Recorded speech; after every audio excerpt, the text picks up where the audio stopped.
Hello ළමයි කොහොමද ඔයාලට ඩි ලයිෆ්ස්ටයිල් YouTube channel එකට ඔයාලා වෙනදා වගේම අද සාදරයෙන් පිළිගන්නවා. අද වීඩියෝ එක ඔයාලගේ කොණ්ඩයට වැදගත් වෙන වීඩියෝ එකක්.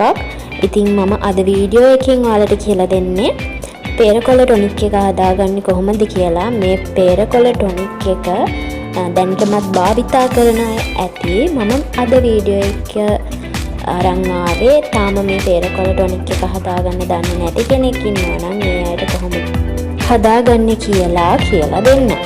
ඉතින් මේ පේරකොළ ටොනික් එකෙන් කොණ්ඩය වැඩිම වේගවත් කරනවා වගේම කොණ්ඩය ගැලවීම යාම පාලනය කරනවා. ඒ වගේම තමයි කොණ්ඩය ඝනකම් වීමටත් මේ පේරකොළ ටොනික් එක උදව් වෙනවා.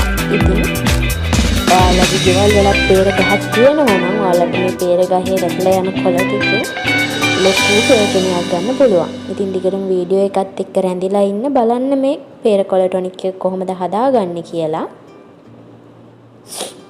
මුලින්ම ඔයාලගේ ගෙදර තියෙන පේර ගහේ හොඳ තත්ත්වයේ තියෙන කොළ ටිකක් අරගන්න. සාමාන්‍යයෙන් ඔයාලට අවශ්‍ය කරන ප්‍රමාණය කොළ ටිකක් ගන්න. මම නම් ගන්නේ කොළ මිටක් වගේ ප්‍රමාණයක්. ඔයාලගේ කොණ්ඩයේ ඒ ප්‍රමාණය අනුව ගන්න.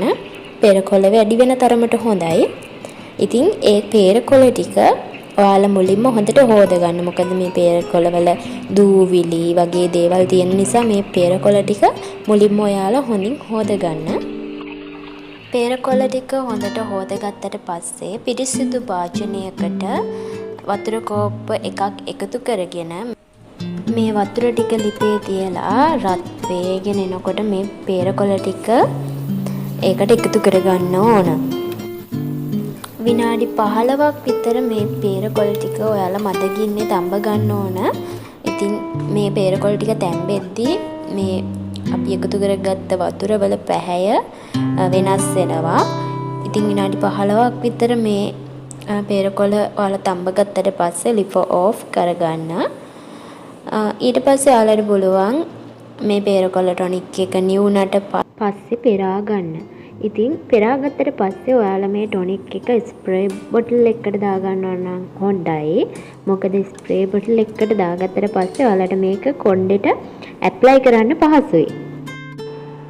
පේරකොළ ටොනික් එක හදාගන්නේ කොහොමද කියලා දැන් අපි බැලුවා. දැන් අපි බලමු පේරකොළ ටොනික් එක කොහොමද ඇප්ලයි කරන්න කියලා. ඔයාලා නාන්න කලින් මේ පේරකොළ ටොනික් එක ඔයාලගේ මුළු හිස් කබලටම ඇප්ලයි කරන්න. ඇප්ලයි කරලා ඔයාලා පැයක් විතර ඉඳලා ඔයාලට පුළුවන් කොණ්ඩය හොදන්න. කොණ්ඩය හොදනකොට ෂැම්පු නොකරනවා නම් වඩාත් හොඳයි. ඒ වුණාට ජොබ් කරන අයට මේක ෂැම්පු නොකර පාවිච්චි කරන්න බෑ. නිකන් අමුතු ස්මෙල් එකක් එනවා. ඒ නිසා ෂැම්පු කරත් ප්‍රශ්නයක් නැහැ. ෂැම්පු නොකරනවා නම් වඩාත් හොඳයි.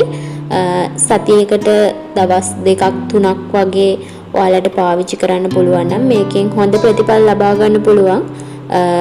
දිනපතා පාවිච්චි කරන අයත් ඉන්නවා. මම පාවිච්චි කරන්නේ සතියට දවස් 2ක් 3ක් විතර.